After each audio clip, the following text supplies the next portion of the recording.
TheJanticJournal back at you guys from the cramped global headquarters. We got mowers everywhere over here, cars of course, but look at the addition we got. The old BP is back. So this thing's almost been like a community mower for our whole group for New England Lawnmower Racing Association. I mean, I'm pretty sure this thing has ran a lot more laps with other people on it than with me on it. But it's back. Someone is looking to maybe run it as a IMOW. Right now it's set up as a BP. Big Kohler motor, I don't know much about those, but coincidentally, this is kind of a used up old race motor. I think it's mostly stock aside from the flywheel. Let's see if I can get the hood open.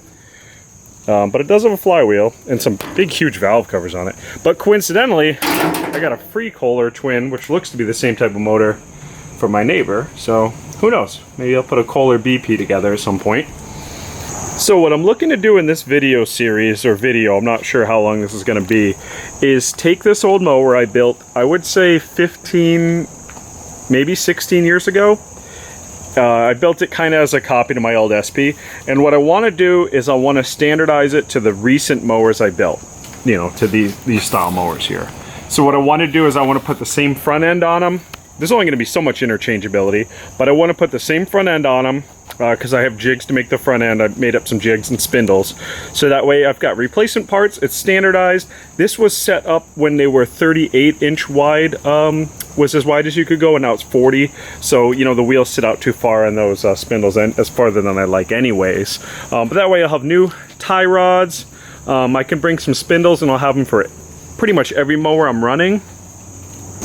I definitely want to also upgrade underneath it the belt system, pretty much the clutch, just to make it easier to change the belt.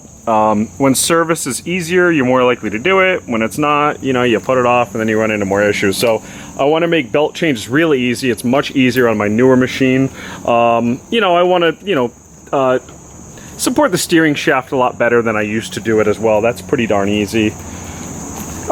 Just make it a more serviceable, a little bit upgraded mower. Drivetrain should be pretty much the same aside from the belt that I was talking about. And then yeah, this thing is an old beat up mower, man. This thing had a lot of years in our BP division. We run on really rough tracks up here in New England. This thing is pushed right in the whole back. You know, there's probably 3 or 4 different colors of paint on this thing from getting hit. But yeah, it's an old workhorse. It definitely got its use. Nice steel nose, you know, so no plastic to break. Not sure what I want to do with the tins yet on it. I don't know. We'll see. We'll see how it goes. But in any case, I'm gonna bring the thing in the shop, put it up on the sawhorses. Also got some parts with it.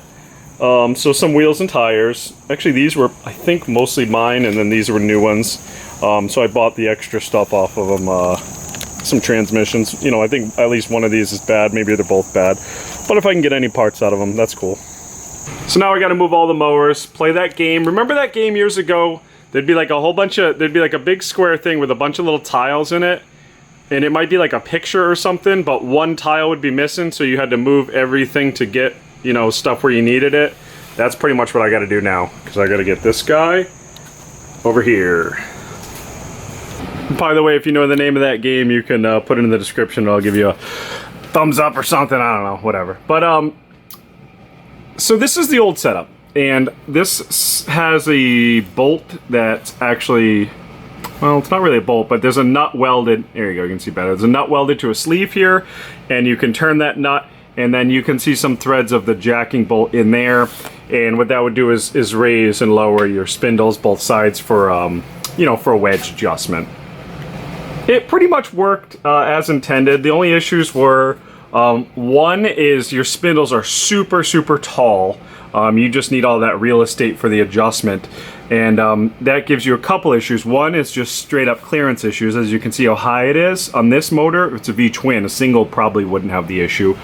And then, look at that. It's up about, oh boy, it's over 1 inch off the frame already. So you got to raise the motors up. Also, when it's that high up, you get a ton of leverage on it and it wants to bend. These are a 1/4 inch. I don't know if they're mild steel or you know, chromoly. They don't look like they bend bent at all, but you got to gusset them up. So yeah, one of the problems is, you know, you get a tremendous amount of leverage that high up and it will want to bend those, but these actually look pretty good.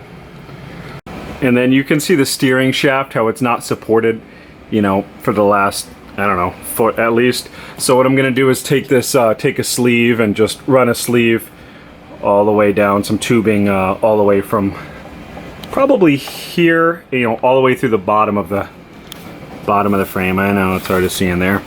Another thing I don't like off the bat already is this brake pedal. I don't know why I did it. I wanted a clean look, I guess, but the master cylinder's behind underneath the fender, you know, so like taking the fender off is a pain in the butt if you got to take the fender off for gear changes or anything. So I'm definitely gonna mount the master out here and then just run the lines in somewhere. But yeah, again, serviceability, simplicity, that's what I'm looking for.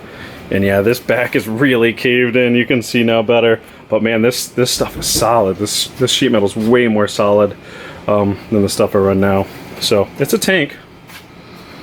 So I'm going to go ahead and start stripping this thing down. You guys know how to loosen nuts and bolts. And if I see anything interesting on the way I want to point out, I'll let you guys see it. So starting to get into it a little bit, just wanted to show you guys a couple things. So these are the wheels I bought. The guy who was running this mower bought these wheels. So I just want to show you something. These are the green labels. I've always had the blue labels, Douglas wheels. Now the blue is the thinner one, but the green's the thicker next step up. I think there's red, which is even thicker than that. But all I wanted to show you was that the greens, I didn't know this, the greens have, see how that's a raised surface there? You can kind of see it better. And those take a tapered lug nut. And it sets right in there nice. Now if you put the tapered end of a lug nut on these, what it does is it ends up pinching this whole part, basically like, I don't know, crimping it a little bit if you'll say on the studs, and then you have a really hard time getting these things off. So with these ones I always put the lug nuts on backwards, but yeah, the green labels you can put them on coincide in. And then here's the ugly part. So far we got some good rust on this axle. It's gonna be a pain in the butt because I'm gonna have to slide it out the side. So I'm kind of like in trouble here. Just gonna hit it with penetrating oil and sandpaper, and I don't know, it's gonna be a fight. But yeah, keep these things oiled up. Avoid this. Alrighty, now that you can see a lot better in here with the fuel tank out and all the other stuff off, this is what I'm trying to get away with here. See, I have it's 1 3/8 inside diameter, 1.5 inch steel tube. I got that welded down there. And then I got another piece welded up here to, you know, all this stuff, which becomes unbolted. So what I'm actually gonna do is I'm gonna get this angle iron out of here, and then I'll end up grinding that piece of tube that's welded in out, and then basically just making a solid tube that's gonna weld down there, come all the way up here, and then I will put a couple struts from somewhere up here, you know, back down in here. So basically the dash system won't be supporting the steering wheel at all. It'll be totally independent. And then I'm gonna run the tube way up higher just to make it more sturdy, especially since I lift these things up. You guys probably saw the YouTube short. I lift these things up by the steering shaft, so I want it to be, you know, as rigid as possible. Also, this way is kind of a pain in the butt because then you got just way more bearings. This isn't the way to go. You only need 2 bearings. You don't need 4 like I got. So that's one of the things I'm going to change. And then let me show you something on the front end as well. So there's a bunch of different ways to do the tie rods. Some guys will just, you know, thread some kind of shafting. Some guys will get the aluminum, which I've done before, and tap the inside of it. I always run 1/2 inch heim joints. A lot of guys run 3/8. So what I did on this years and years ago was I found some tube. I don't remember where. Usually I buy all my stuff on McMaster Car or Online Metals. I'm starting to use more and more. But basically what I ended up doing was just getting some tube that had 1/2 inch inside diameter. Pretty sure that's 5/8 outside diameter. Yeah, it looks like 5/8. And then just bought some bolts at the regular hardware store, cut them off and welded them on. They don't look good, they're pretty darn ugly. But again, this mower's been around the block. This thing's been flipped over. I mean, you can see this pitman arm's bent. You know, there's this thing's been through a lot of abuse, and I never had an issue with the tie rods. So that's kind of like a down and dirty, quick way to do it. You don't need to do any tapping or threading, so you don't need any special tools for that. You just pretty much buy the material and cut it and weld it. And now we'll take a look underneath. So yeah, this shaft did the same thing. Maybe you can see it better here. But basically, yeah, this is tubing. It didn't come solid.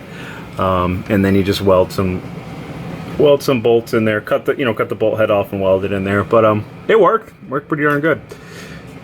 Alrighty, let's take a look at the belt system here. So what we got underneath here for the belt system is cast iron pulleys, spoked style. This one's just the 5/8 bore for the rear transmission. It looks like I did a little bit of custom work here. I kind of remember this now. I actually like egged this out with a Dremel or something so I could get a snap ring on the bottom of it. I didn't want to just rely on a set screw because this one's thicker than the steel ones I run now. And then this is the shiv style, and I don't know why that's upside down, so the bolt heads I got to get to from up top, which is going to be a pain. But yeah, what I run now is just a stamped steel style, and I've run them on the BPs for several seasons. They haven't spread open or given me any issues yet. So I do them. They're cheaper. They're a lot less rotating mass for sure. But one of the big things I want to do is I want to get rid of this old style. See, I just have welded posts on here. Those are probably 3/8 rod, and I welded them everywhere for my belt guides. Well, that's the clutch one, so that's movable. So I'm definitely going to get rid of that and do what everyone's been doing for years. I don't know why I didn't do it when I built these. Is you just weld some nuts to the frame, and then you can just take the bolts off. Because right now, what you got to do is to get this belt off, you've got to take every pulley off, which is like totally backwards to do. So that's one of the upgrades I'm going to make. Serviceability is going to be way better like that. So look at this belt. It's like the belt itself looks rusty. So yeah, anyways, still haven't fought with the rear end, letting that rear axle soak a little bit more. So it's the next day already. As you can see, everything is stripped down. Came apart pretty well. The axle cleaned up pretty good. I mean, I just hit it with some penetrating oil and then just steel wool. It actually wasn't nearly as bad as I thought. All the hubs, everything's in good shape. So let me just show you what I got and then kind of what the plan is for the next video. So you can see the old axle's out. Basically what I'm going to do is I had a new axle and some spindles already ready to go. Pretty much next video I'm going to be throwing that in. I got the tubing already. This is all the stuff I already had. I got to order a couple things. Got the tubing for the steering support. This 3/4 inch square stock. I think it's 1/8 inch wall thickness. Maybe it's a little, it's probably a little less. That's what I'm going to be using for the struts for that steering shaft support. So this mower is going to be built as an IMOW under the US LMRA rules. IMOW is single cylinder engine. I don't remember if there's a horsepower limit. I'll look at the rules, but single cylinder engine, 3650 RPM governed, and then 8:1 ratio. 8 rotations in the motor to 1 rotation in the rear axle.